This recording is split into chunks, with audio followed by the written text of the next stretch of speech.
658. Kakak merah debu, biarkan aku jelaskan. Apa yang terjadi di sana? Di sisi Willens, para ahli nujum tingkat tinggi semua terkejut, dan mulai bergerak mundur dengan gugup. Dibandingkan dengan tekanan yang memancar keluar dari daerah kehancuran, para pembudidaya di daerah itu seperti serangga. Sementara itu, saat semua orang di luar melihat dengan cemas tingkat ketiga tempat Bai Xiaochun berdiri juga runtuh. Rupanya, makam itu sendiri adalah alasan mengapa seluruh labirin runtuh. Instan Bai Xiaochun meraih gelang itu, semuanya mulai bergetar hebat. Bahkan patung-patung itu mulai runtuh. Kepala salah satu patung jatuh, membanting ke tanah dan menyebabkan celah laba-laba menyebar. Itu sama dengan dinding, dan bahkan altar itu tampak runtuh. Naga cahaya keemasan itu terdistorsi, dan lempengan batu jatuh dari atap seperti kubah di atas, menyebabkan booming berbunyi ketika potongan-potongan menghantam tanah. Pada saat yang sama, debu naik di mana-mana, membuatnya sulit dilihat. Ekspresi Bai Xiaochun berkedip. Semua perkembangan tiba-tiba ini datang sepenuhnya tanpa peringatan, membuatnya benar-benar tidak siap. Tepat ketika dia akan mulai mundur dari altar, di area di sebelah kiri altar, dekat salah satu sudut makam, cahaya teleportasi berkilau, dan sosok merah, bayangan muncul.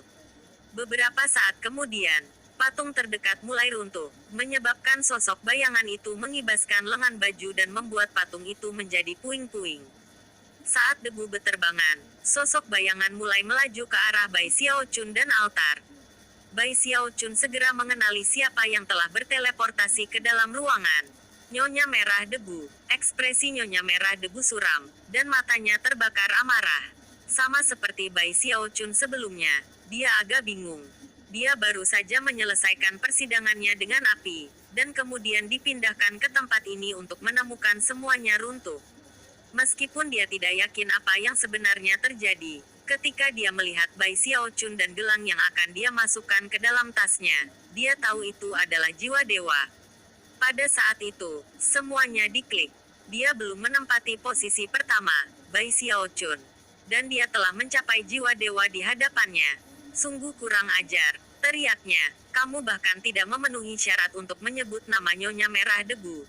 Beraninya kau mencuri harta makam, Bai Xiaochun. Apakah Anda memiliki keinginan mati atau sesuatu? Matanya menyala dengan niat membunuh, dan ketika suaranya yang tajam menusuk telinga Bai Xiaochun, rasanya seperti pedang merobek otaknya. Dia terhuyung mundur seolah-olah dia dipukul dengan palu. Darah mengalir keluar dari sudut mulutnya. Dia tiba-tiba merasa ki dingin membeku ke dalam dirinya, menyebabkan tulang belakangnya melengkung. Menggigil, dan pupil-pupil, dia menyadari pada saat itu bahwa dia hanya beberapa saat lagi dari kematian. Dia terhuyung mundur seolah-olah dia dipukul dengan palu. Darah mengalir keluar dari sudut mulutnya. Dia tiba-tiba merasa ki dingin membeku ke dalam dirinya, menyebabkan tulang belakangnya melengkung. Menggigil, dan pupil-pupil, dia menyadari pada saat itu bahwa dia hanya beberapa saat lagi dari kematian. Aku sudah selesai. Kaput. Dia tahu persis seberapa banyak Willen membencinya, dan ingat Nyonya Merah Debu sendiri yang menyatakan hadiah di kepalanya tepat di luar tembok besar. Cara dia menatapnya sekarang, sepertinya dia ingin memakannya hidup-hidup. Di saat krisis yang mematikan itu, pikirannya berputar untuk menghasilkan sebuah ide. Gagasan itu muncul hampir seketika, dan tanpa ragu-ragu, dia mengulurkan tangan kanannya untuk menghapus beberapa teks dari prasasti batu.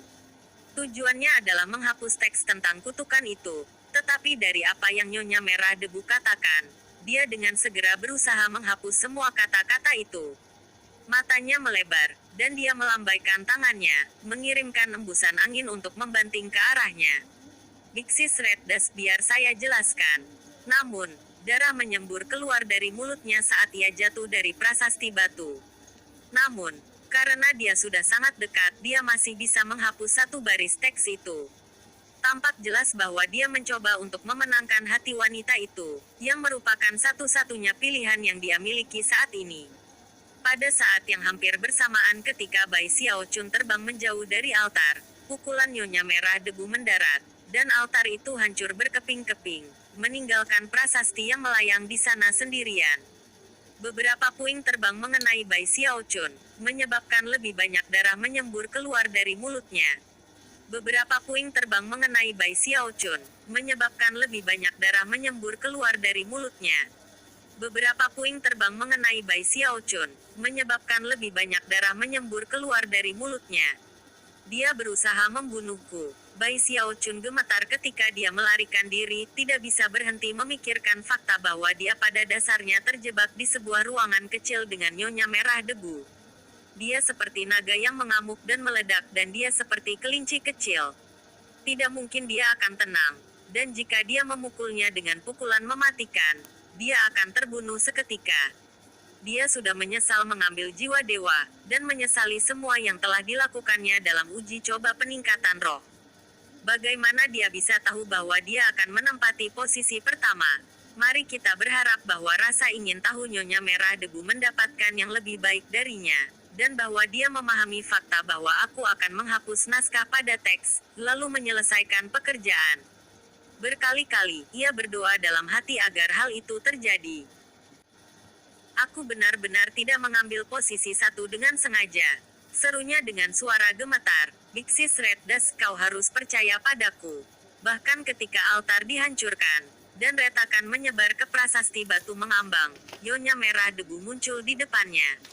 Ketika dia mulai membaca apa yang tersisa dari teks itu, matanya membelalak dan dia sepertinya lupa menggambar kekuatan basis kultivasinya.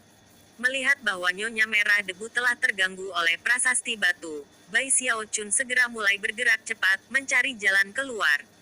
Namun, bahkan ketika kuburan itu runtuh di sekitarnya, tidak ada jalan keluar untuk ditemukan.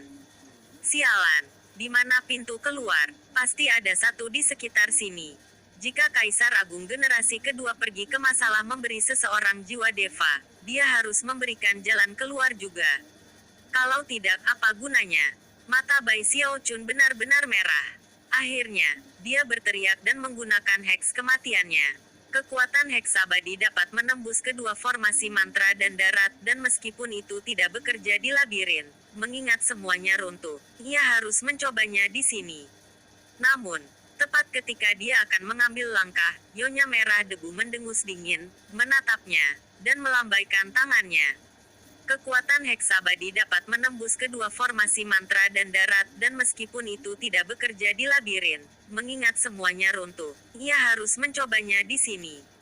Namun, tepat ketika dia akan mengambil langkah, nyonya merah debu mendengus dingin, menatapnya, dan melambaikan tangannya. Mencoba lari, geramnya, kekuatan luar biasa memenuhi makam, menyegel seluruh tempat dan mengunci Bai Xiaochun di tempatnya. Rasanya seperti gunung sedang menimpanya, tulang-tulangnya berderit dan pecah-pecah, dan dia batuk seteguk darah ketika heks kematian terputus. Syukurlah, dia memiliki tubuh kedagingan yang kuat.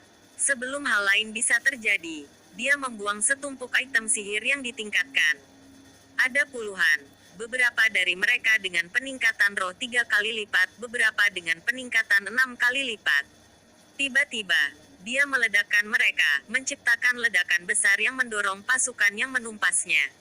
Tanpa ragu-ragu, dia jatuh kembali, bergerak menjauh dari daerah itu secepat mungkin, merasa seperti baru saja menjauh dari gerbang neraka.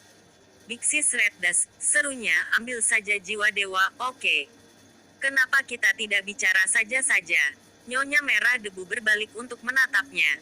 Saat ini, tidak ada waktu untuk pertimbangan yang berlarut-larut. Dia tahu bahwa Bai Xiaochun telah menghapus beberapa kata pada prasasti batu, yang akan membuatnya sangat sulit untuk sepenuhnya memahami sisa isinya. Itu terutama menyangkut dia telah melihat informasi tambahan tentang bagaimana menggunakan jiwa deva, yang merupakan sesuatu yang bahkan dia belum pernah dengar. Jelas itu adalah informasi yang tidak bisa ditinggalkan untuk dibaca orang lain. Tanpa ragu-ragu lagi, dia melambaikan tangannya, menghancurkan prasasti batu dan menghancurkan kata-kata yang tersisa di atasnya. Sudah terlambat, katanya dengan dingin. Kemudian, dia meledak bergerak, langsung menuju ke Bai Xiaochun. Pada saat ini, dia punya 3 alasan untuk membunuhnya. Salah satunya adalah jiwa dewa. Yang kedua adalah untuk mencegahnya menyebarkan berita tentang informasi pada prasasti batu. Dan yang ketiga adalah karena dia membencinya. Karena itu, tanpa ragu sedikit pun dia melepaskan serangan mematikan.